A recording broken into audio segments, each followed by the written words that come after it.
Tá funcionando? Boa noite a todos e todas. Meu nome é Patrícia, sou trabalhadora aqui da casa. Essa noite vou ter o prazer de apresentar nosso amigo querido Luiz Sérgio Pacheco para a palestra. Então vamos iniciar as atividades com uma prece. Então, elevando os nossos pensamentos, nos voltamos a Jesus, nosso irmão maior, pedindo a sua presença entre nós, abençoando este momento de estudo e reflexão, onde iremos ter a oportunidade de ouvir palavras do seu Evangelho que nos levam nesse caminho da evolução. Pedimos, Jesus, que além de abençoar esta casa, seus diretores, trabalhadores, frequentadores, abençoe também, Jesus, este planeta tão conturbado nestes dias, em especial aqueles dirigentes a quem cabem tomar decisões que afetam a tantos irmãos, que possam sentir a tua presença e ser sensibilizados para que as decisões considerem o não sofrimento, o amor, a solidariedade. Precisamos muito de ti, Jesus. E por isso aqui estamos reunidos para nos reabastecer das tuas palavras, dos teus ensinamentos, para caminharmos sempre no seu caminho. Fica conosco hoje e abençoa também, especialmente, o nosso palestrante da noite. Que assim seja.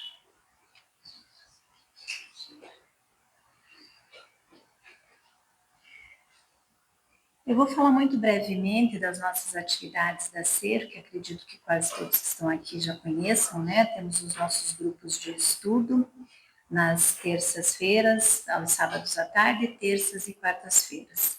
Contamos com a nossa palestra aqui nas quartas-feiras, as palestras e o plantão de passe aos sábados, às 5h30 da tarde, são atividades ininterruptas. Mesmo final de ano, seja Natal, seja Ano Novo, seja Carnaval, estamos aqui sempre para atender aqueles que eventualmente entenderem por comparecer. O nosso palestrante da noite, nosso querido Sérgio Luiz Pacheco, é um trabalhador espírita de longo tempo, já era lá em Niterói, quando veio aqui para Curitiba, trabalha aqui na Casa Espírita Nascer, já exerceu diversas atribuições na diretoria, atualmente faz parte do Conselho Deliberativo, é muito experiente na lida das casas espíritas e também palestrante há muito tempo, tanto aqui pela casa, na nossa Sociedade Espírita Renovação, quanto pela Federação Espírita do Paraná.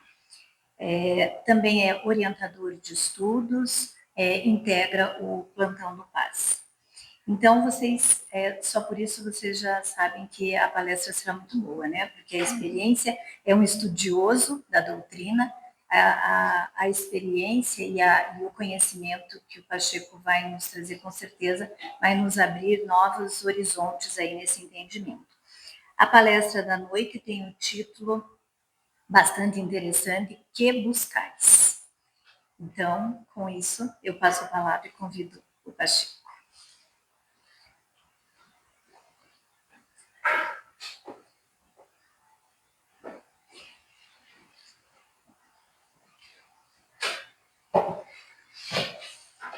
Muito boa noite a todos e desejar um feliz 2026, né? Nós já começamos um ano com os problemas na Terra, né? Com guerras, com conflitos, situações que, na verdade, são absurdas, né? Mas que fazem parte de um mundo de provas e de expiações. Há 2000 anos atrás,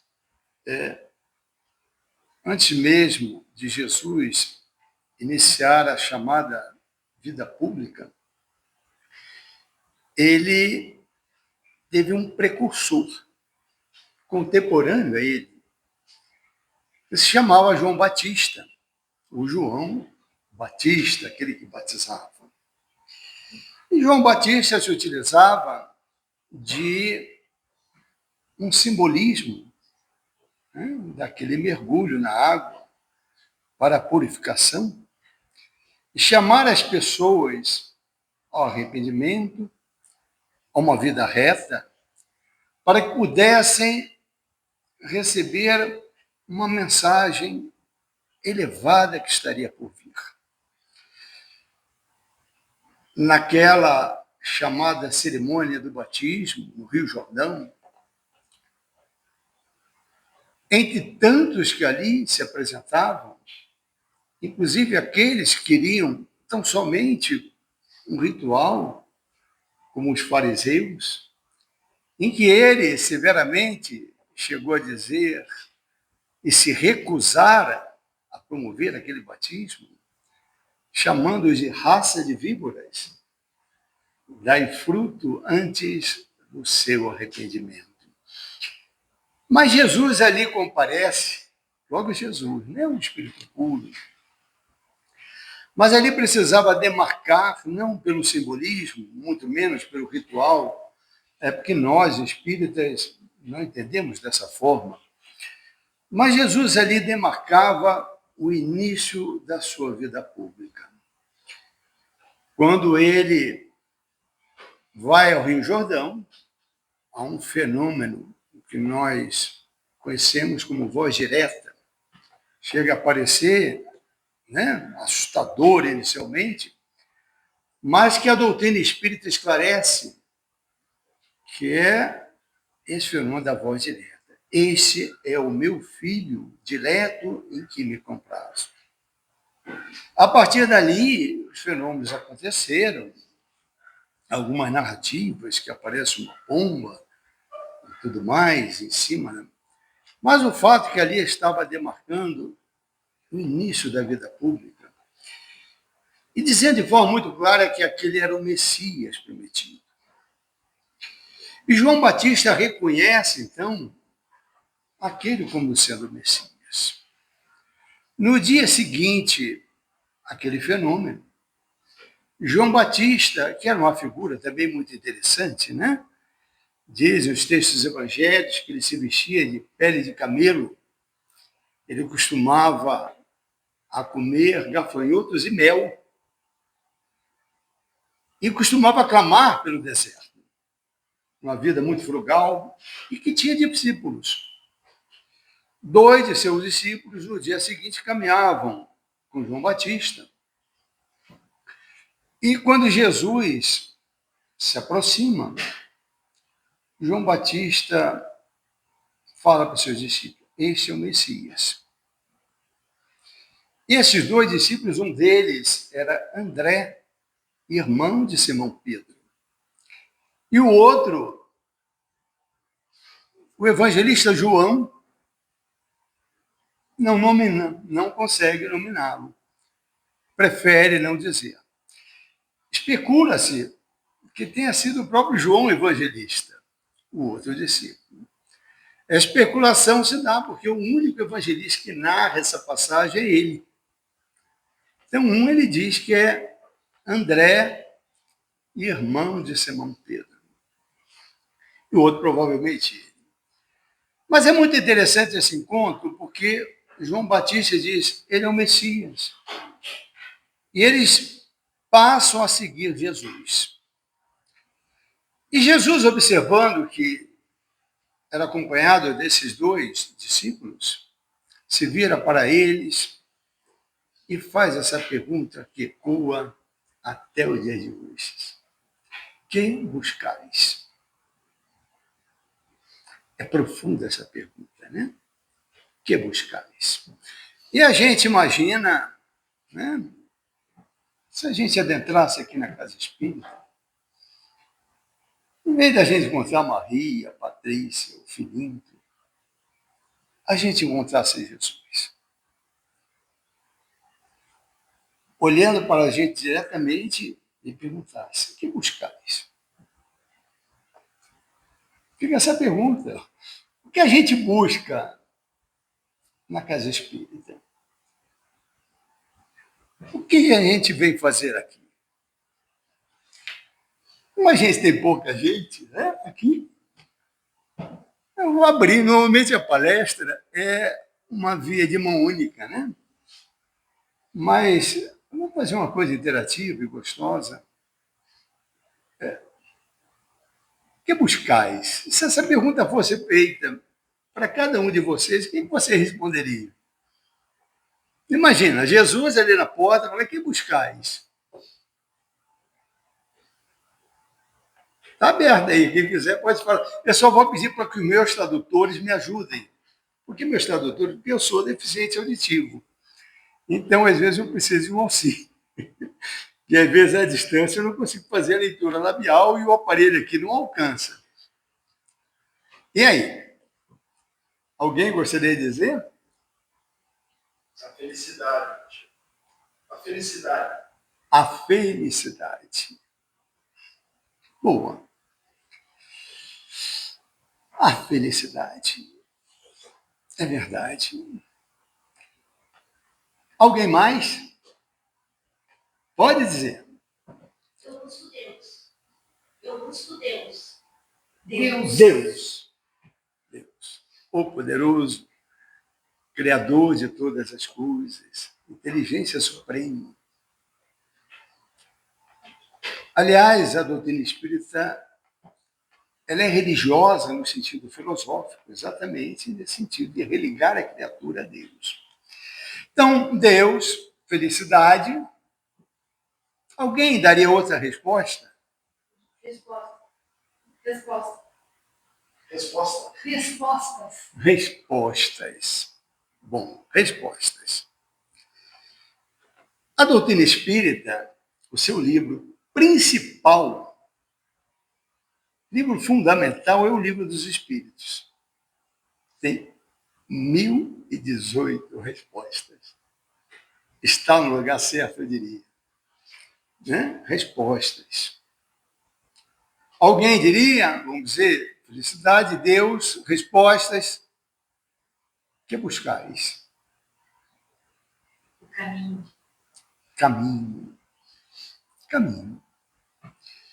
É muito importante, é simbólico o caminho, né? É simbólico o caminho. Não é à toa que o próprio Jesus diz que ele era o caminho, a verdade, a vida. Ninguém vai ao Pai senão por ele. Tamanha a grandeza como espírito puro. Mas vamos ficar só por esses. Pode respirar aliviado. Eu não vou apontar o dedo e perguntar qual a resposta. Não. Vamos ficar por aqui. Já é suficiente. Eu, apesar de ser jovem, mas este ano eu estou completando 50 anos de doutrina espírita, de militância espírita. Conheci na minha juventude, na minha mocidade, e essas respostas eu tinha por uma formação muito católica. Eu, com 15 anos de idade, cheguei a pensar em seguir carreira religiosa católica. Provavelmente, entre os franciscanos e os beneditinos, que eram as minhas ordens favoritas, preferidas. Mas eu vim a conhecer a doutrina espírita exatamente com 16 anos. Fui presenteado pelo meu avô paterno com o Livro dos Espíritos. E eu buscava exatamente, falou, respostas. Algumas dúvidas que eu tinha, questões de fé, dificuldades de entendimento, eu encontrei na doutrina espírita. E ao longo desses 50 anos, na militância espírita, o que a gente observa? Muita gente que chega na doutrina espírita e busca a casa espírita,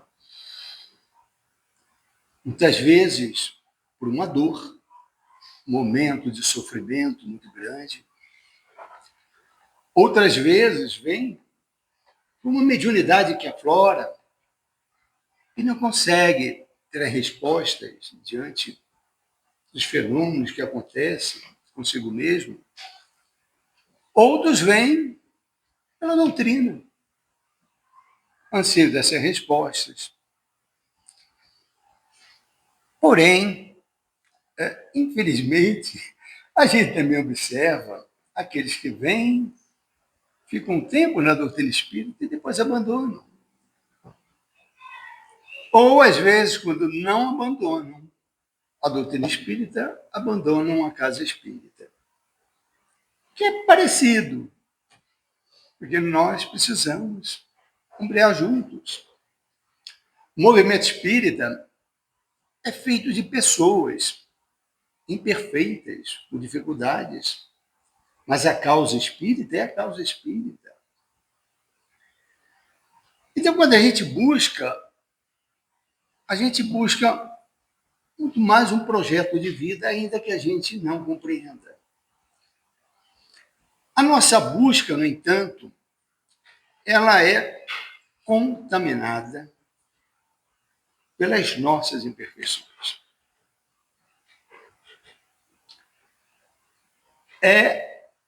Isso é interessante, porque quem trata dessa questão de forma muito profunda até é o Espírito Emmanuel, no livro Caminho, Verdade e Vida, no capítulo 109, no capítulo que diz acharás.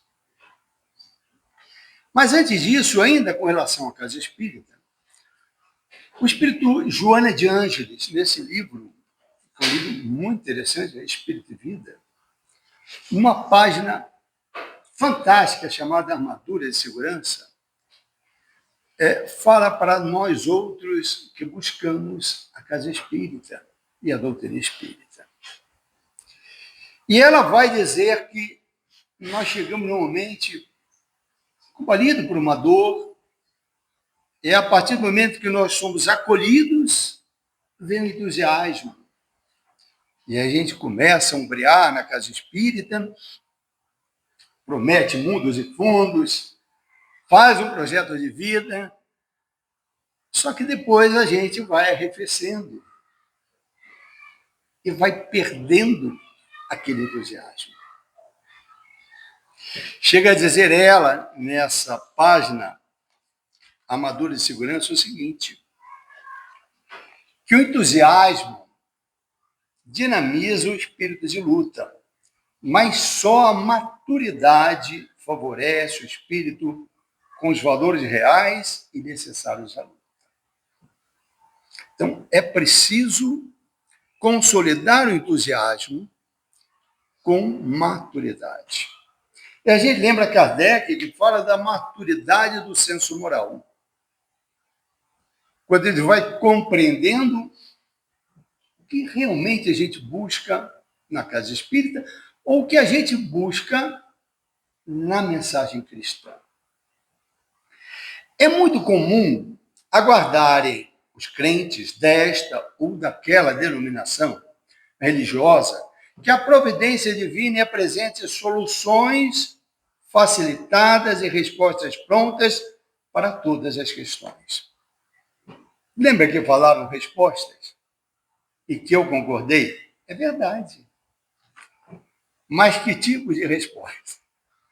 Aí é que está o problema.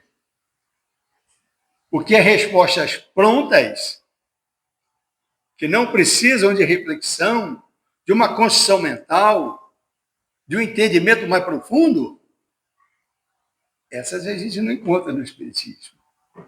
Não encontra. Aí vem, o Espiritismo sendo a doutrina resultante das experiências dos desencarnados, não favorece a fé acompliciada com ludíbrio, ou seja, com engano. Não se compadece das promessas quiméricas ou fantasiosas e nem se apoia ao culto à personalidade. O Espiritismo não salva, não resolve problemas, não adia tarefas. não é um local de ilusão. Porém, é a doutrina que mostra a rota de realização. Lembra do caminho? Pois é. Ensina diretrizes seguras, apresenta os impositivos da realização, favorece o crescimento espiritual, produz responsabilidade e enseja a libertação. Veste o discípulo com a armadura de segurança da dignidade real. Por isso a página se chama armadura de segurança. Então veja, isso é o que o Espiritismo de fato oferece. São 1018 questões em um livro dos Espíritos, mas são questões com respostas profundas. Para repetir, não aquilo. Para a gente trabalhar de forma dogmática ou ser repetido igual um papagaio. Não é para isso. A doutrina espírita é, portanto, um caminho como Jesus é. Vem trabalhar a mais pura moral cristã.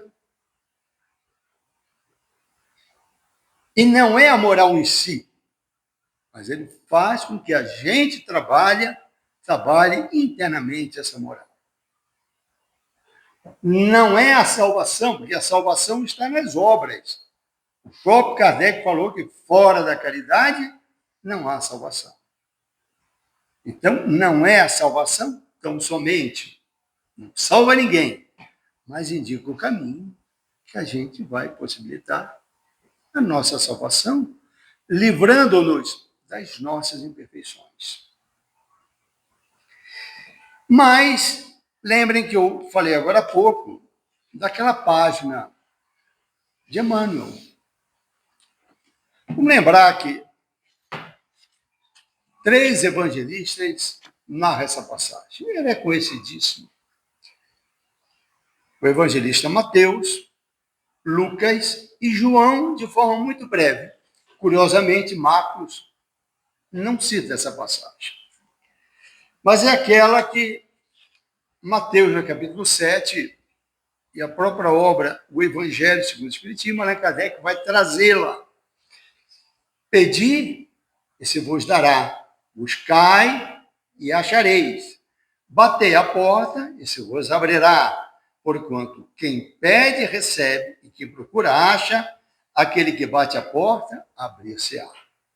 Qual é o homem dentre vós que dá uma pedra ao filho que lhe pede pão? Ou, se pedir um peixe, dar-lhe-á uma serpente. Ora, se sendo maus como vós sois, sabeis dar boas coisas aos vossos filhos, não é lógico que, com mais forte razão, o vosso Pai que está nos céus dê bens verdadeiros aos que lhes pedirem. Aos que lhe pedirem. Gente, observem que Jesus está dizendo que aquele que busca, acha. Né? Que buscais? O que nós buscamos, vamos achar. O que nós pedirmos, obteremos. Quando a gente bate numa porta, essa porta vai se abrir. E depois ele dá uma dica lá no final, dizendo o seguinte, olha, nós aqui humanos, com os nossos defeitos, na paternidade, por exemplo, se um filho pede um pão, a gente não dá uma pedra. Se pede um peixe, ele não dá uma cerveja. Nós, com os nossos defeitos, com as nossas imperfeições. Dirá o Pai, a inteligência suprema. Aquele, né, que é o poder supremo do universo, que é um dos motivos de busca na casa espírita, como a gente aqui conversou. Pois é. Qual é a primeira ideia que a gente tem? Né? Na nossa infância espiritual e numa interpretação literal. É que a gente pode pedir tudo. É que a gente vai buscar e a gente vai achar. Simples assim. Mas aí que no livro Caminho, Verdade e Vida, Emmanuel faz uma reflexão muito interessante, mostrando que as nossas imperfeições acabam maculando as nossas buscas. Olha que interessante. Dizer nesse capítulo 109, ao experimentar o crente a necessidade de alguma coisa, recorda maquinalmente a promessa do Mestre, quando assegurou resposta adequada a qualquer que pedir. Importa, contudo, saber o que procuramos. Naturalmente, receberemos sempre, mas é imprescindível conhecer o objeto da nossa solicitação. Aí vocês podem dizer, mas eu conheço, tanto é que a gente falou aqui, né? Mas só que a gente, às vezes, a gente fala de boca. Na verdade, o que a gente busca não é bem aquilo que a gente está dizendo. No raciocínio de Emmanuel, ele vai mostrar essa realidade. Como é que essa nossa busca acaba sendo contaminado os nossos interesses imediatos, mundanos. E diz aqui, quem procura o mal, encontra o mal igualmente. Existe perfeita correspondência entre nossa alma e a alma das coisas. Não expenderemos uma hipótese, examinamos uma lei. Isso é lei. A gente busca dentro de um processo de lei divina, de buscar e achar. Só que, contaminado pelas nossas imperfeições, muitas vezes a gente busca aquilo que não nos é útil. Se nós somos imperfeitos, identificados com o mal, muitas vezes a gente está buscando não o bem, o mal. E a gente não percebe essa sutil e grande diferença. Quando a gente vai ver o conceito de bem e de mal, está lá na questão 630 de O Livro dos Espíritos, vai ver que bem é tudo aquilo que está em conformidade com a lei de Deus. Mal é tudo aquilo que se opõe. Então, se há uma programação divina e a gente vai se insurgir perante ela, querendo as coisas da matéria, a gente pode vir a se frustrar. Porque essas questões poderemos achar aquilo que estamos buscando de forma diferente. Na verdade, a gente busca uma coisa, mas acaba achando outra coisa. Uma dor, uma provação. A consequência de um ato de invigilância nossa, que vai provocar um dissabor. Há um ditado que diz que quem semeia vento, colhe tempestade. A busca é uma espécie de semeadura. A gente vai achar aquilo que a gente semeou. Quem semeia vento, colhe tempestade. Isso, na verdade, foi escrito no Antigo Testamento, pelo livro de Oséias, o profeta Oséias, no capítulo 8, versículo 7. Diz ele assim, visto que semearam ventos, colherão tempestades. Ação e reação. Não é que alguém fosse buscar a tempestade. É que antes da tempestade foi semeado o vento. Para os que procuram ladrões, executando os falsos apelos do mundo interior, que lhe é próprio, todos os homens são desonestos. A gente busca conforme a gente vê. Se temos em nós as máculas, a desonestidade, a gente, mesmo que inconscientemente, a gente enxerga todos como desonestos. É isso que o benfeitor está lembrando aqui. nunca surpreendem a fé, porque tudo analisam de má fé, a que se acolhe. Quer dizer, onde há má fé, há uma predisposição para a má fé, todos estão de má fé.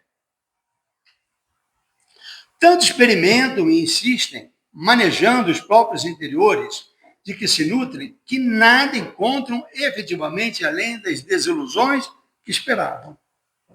Por isso que muita gente que adentra a casa espírita buscando todos esses valores elevados, acabam chegando e se decepcionando. Aí um companheiro é assim ou é assado, muito longe está de perfeição, como todos nós, e a pessoa se desilude com a doutrina espírita. É a sua falha na condição de observador. Está apreciando de forma equivocada. Está contaminando a sua busca as suas próprias imperfeições. Está querendo a perfeição dos outros pela perfeição que não tem. Olha que profundo essa questão. Diz aqui, inegavelmente, no campo de lutas chocantes, como a esfera terrestre, a caçada ao mal é imediatamente coroada de êxito, pela preponderância do mal entre as criaturas. Então, aquele que identificado está com o mal, não com o bem, ele vai buscar, mesmo que inconscientemente, e vai achar o mal. E como ele queria o bem, ele vai se decepcionar com o mal que foi encontrado. A fim de encontrarmos o bem, é preciso buscá-lo em todos os dias. É preciso a gente colocar a meta nas nossas ações diárias. O que realmente nós buscamos.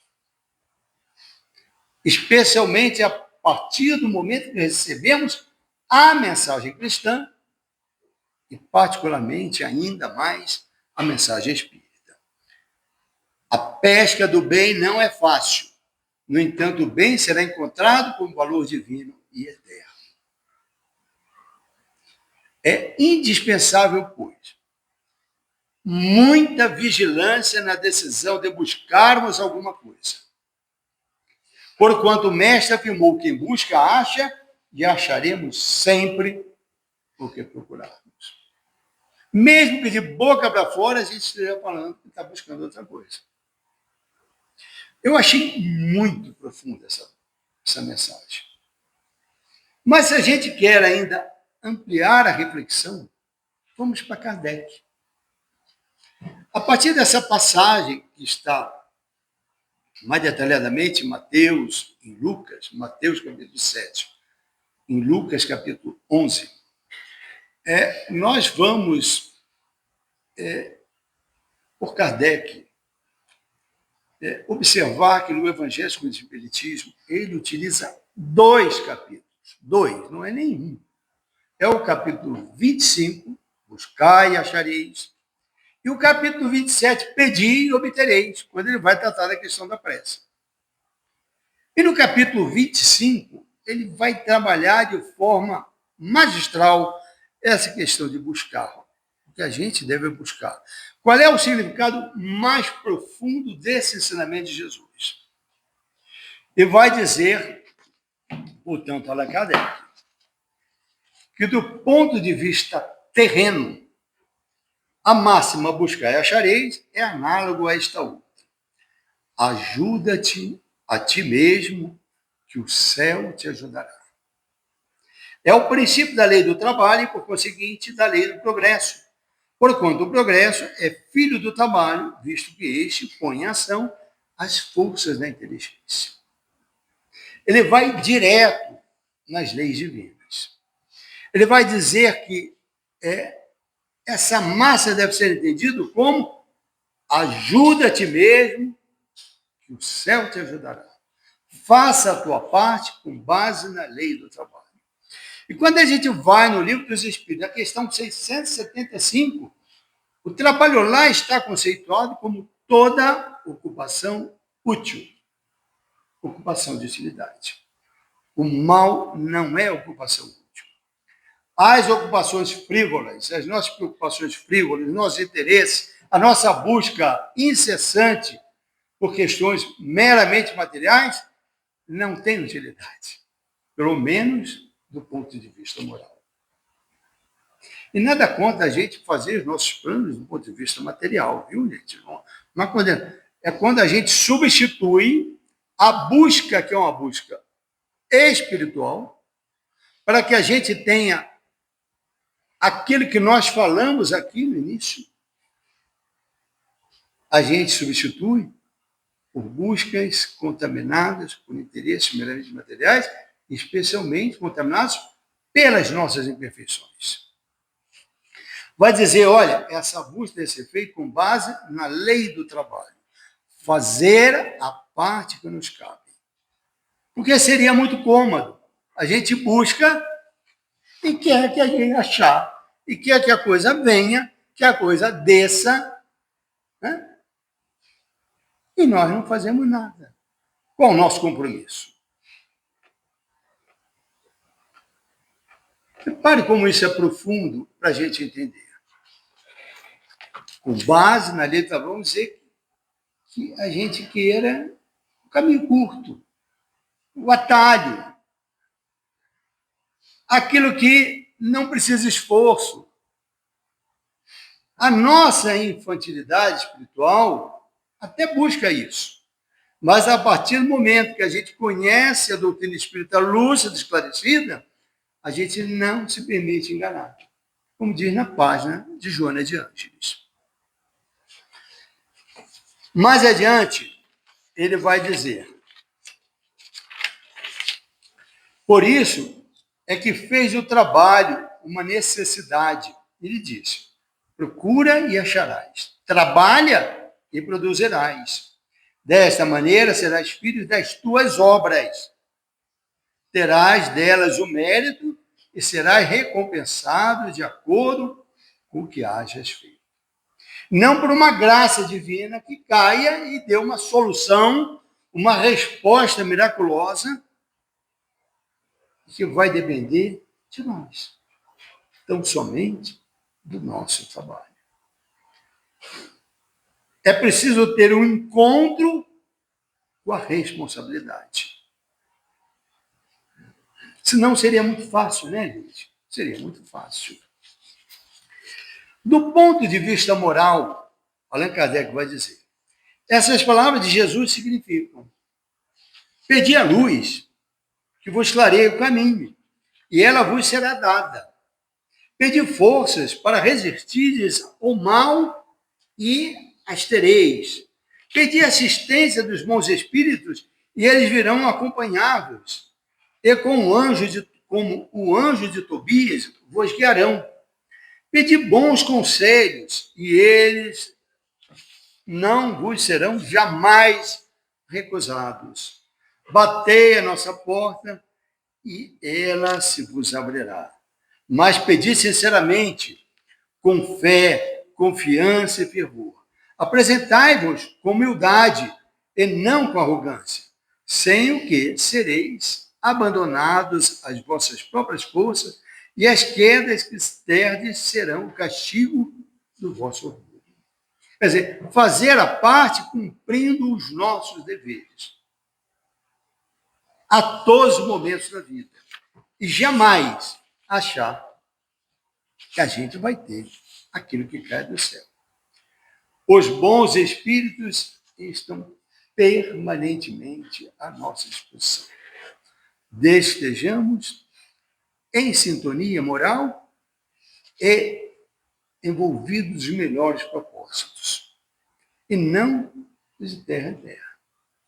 Não está um espírito superior para nos ajudar nas coisas fúteis, porque a gente sabe que trabalho é ocupação útil, não ocupação fútil. Então, não espere as fertilidades. Isso me lembra.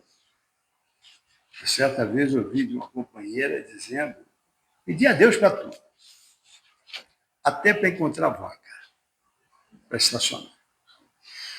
Eu achei aquilo muito curioso, né? É verdade, mas eu fico pensando, pois é, mas está bem, numa necessidade o Espírito até inspire, né? Mas no dia a dia, ocupar um espírito superior não vai, não vai, não vai. Né? Como diz o jovem, não rola. Né? Mas não rola mesmo, porque não é assim que a coisa funciona. Então, quando a gente pede diante de uma dificuldade, é que a gente precisa superar a dificuldade com auxílio dos benfeitores espirituais. Eles comparecerão. A gente bate na porta e a porta vai se abrir. Mas sem nos eximir dos nossos esforços, sem nos eximir da responsabilidade que nos cabe, o dever que nos cabe.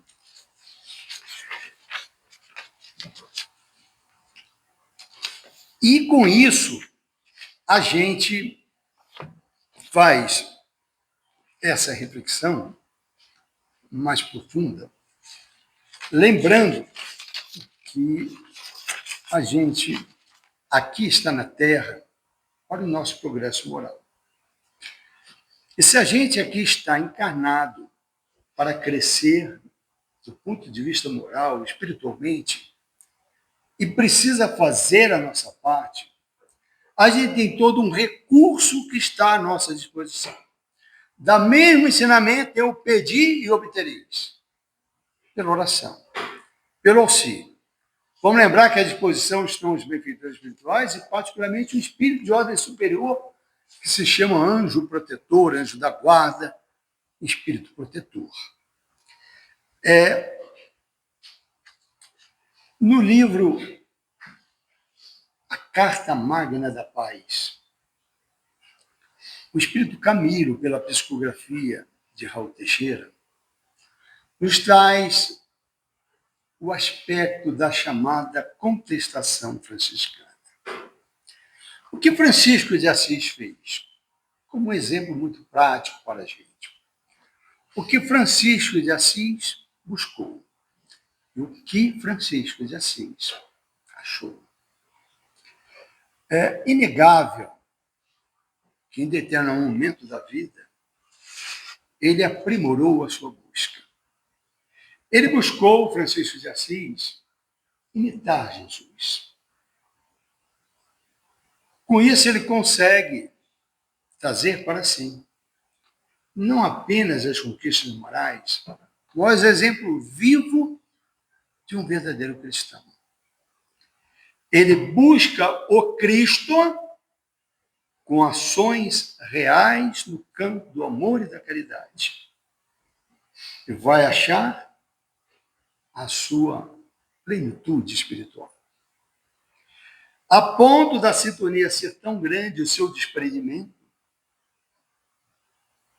se dedicando aos pobres, aos abandonados, aos chamados leprosos, que ainda no leito de morte, da morte do corpo físico, ele pede para que retirem as suas vestes. Que já aquelas vestes, né? O hábito franciscano, das antigas, para que ele retornasse o corpo como ele veio ao mundo, nu, sem roupa. E aquela roupa teria serventia. Repare que ele na Terra foi um dos tantos exemplos que a gente tem daquele que buscou e achou a plenitude do amor de Deus. Nesse livro, A Carta Magna da Paz, o Espírito Camilo homenageia esse chamado Santo de Assis. Diz Camilo que, assinalada pelas suas atitudes paradoxais, a humanidade veio marchando sob vultos anunciadores de guerras, sob diversos nomes, guerras por toda e qualquer motivação. Século XXI, inicia 2026, e nós ainda temos as mesmas chagas morais. E vocês podem dizer, o mundo é o mesmo? Não, muito mais evoluído. Mas ainda temos essas chagas morais, que são reflexo dos desatinos, das imperfeições dos seres humanos, coletivamente. Porque acabam buscando não a libertação.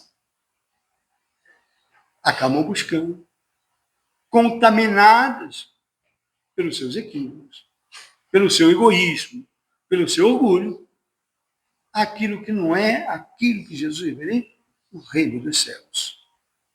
Os tesouros que as traças não corroem, que os ladrões não roubam.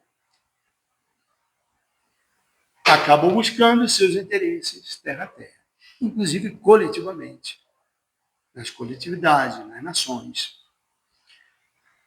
Raramente a criatura terrena deteve-se para questionar a respeito da sua contribuição para essas monstruosas pelejas, nas quais irmãos tratam de trucidar irmãos, ignorando as consequências nefastas para a continuidade da vida, seja na terra, seja nas regiões do além. Olha que interessante. O que a gente vê não se questiona a nossa contribuição, até porque é sempre o outro, é a imperfeição do outro. Só que esquece que a gente permanentemente pensa e vibra, às vezes, nas faixas mais deletérias. Contaminando, dentro da proposta da reflexão de Emmanuel, as nossas buscas. E contaminando os nossos achados. Poucas vezes atinou para o fato de que são brigas internas, quando a alma está indisposta consigo mesmo, as principais responsáveis pela beligerância que explode, atormentando a vida, ceifando corpos, espalhando luto e aflições. Muitas vezes com gênese dentro de nós. No cerne da alma do futuro delinquente, enraiza-se forte e total desprezo pelo outro, que não seja da mesma comunidade, política, esportiva, religiosa, social, etc., ou que não comparta das mesmas ideias e assim por diante. O caos que desligava nas buscas frenéticas dos interesses mundanos e egoísticos. Quando a gente vai na questão 685A do Livro dos Espíritos, a questão que encerra a lei do trabalho, a tão importante lei do trabalho, como nós vimos aqui, para a questão de buscar e achar, pelo trabalho. Lá no final, Allan Kardec, um único parágrafo, eu sempre digo isso daí, que em um único parágrafo ele tem ali as bases do tratado de economia política, de sociologia do trabalho.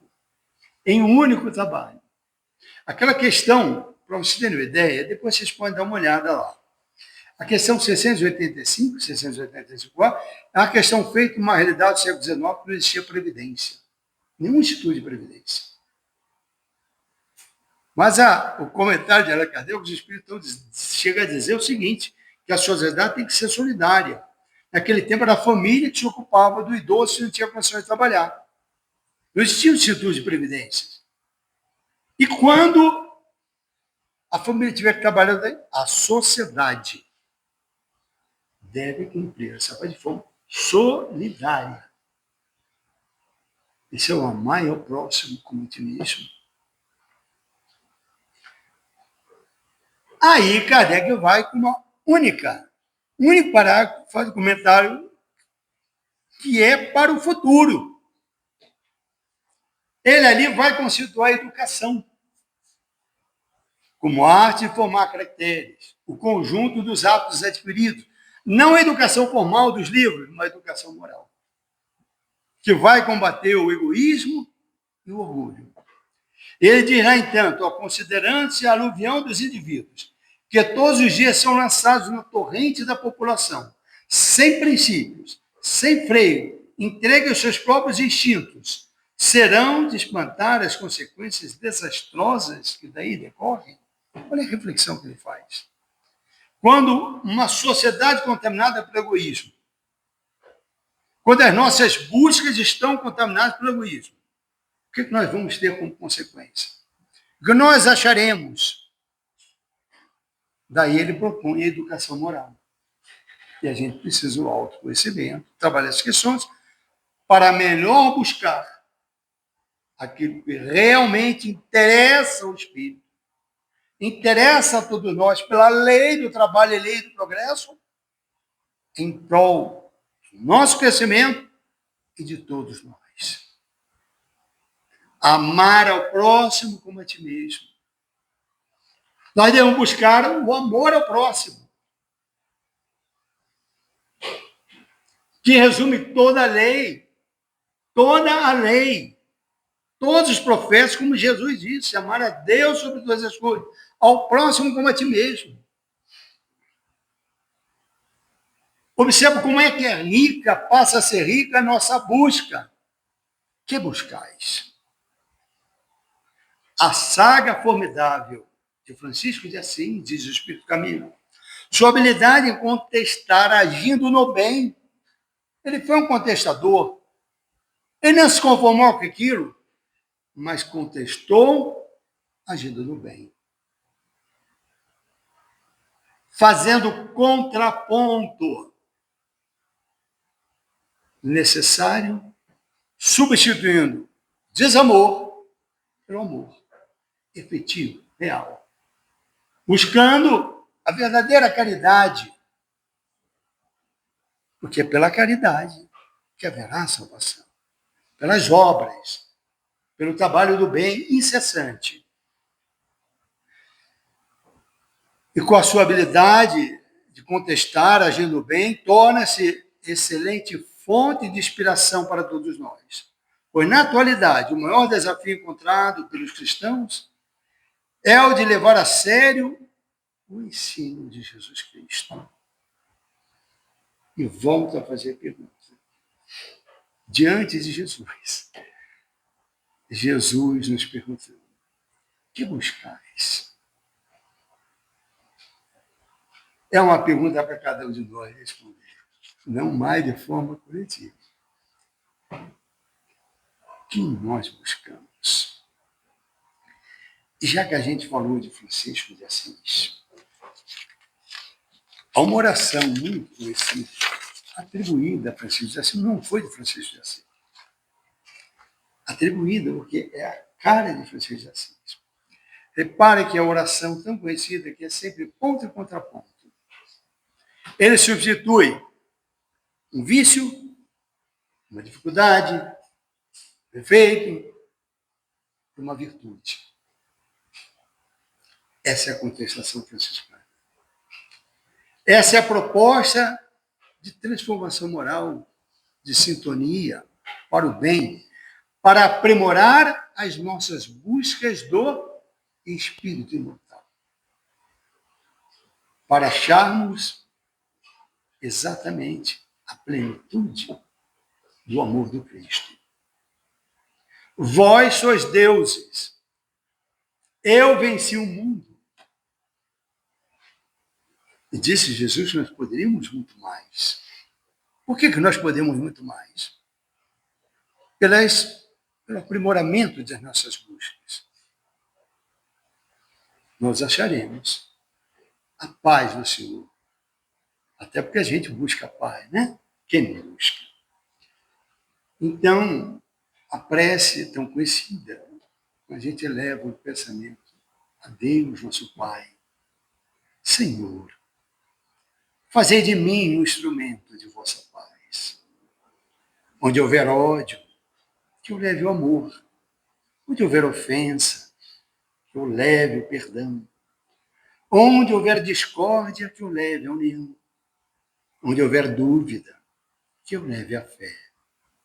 Onde houver erro, que eu leve a verdade.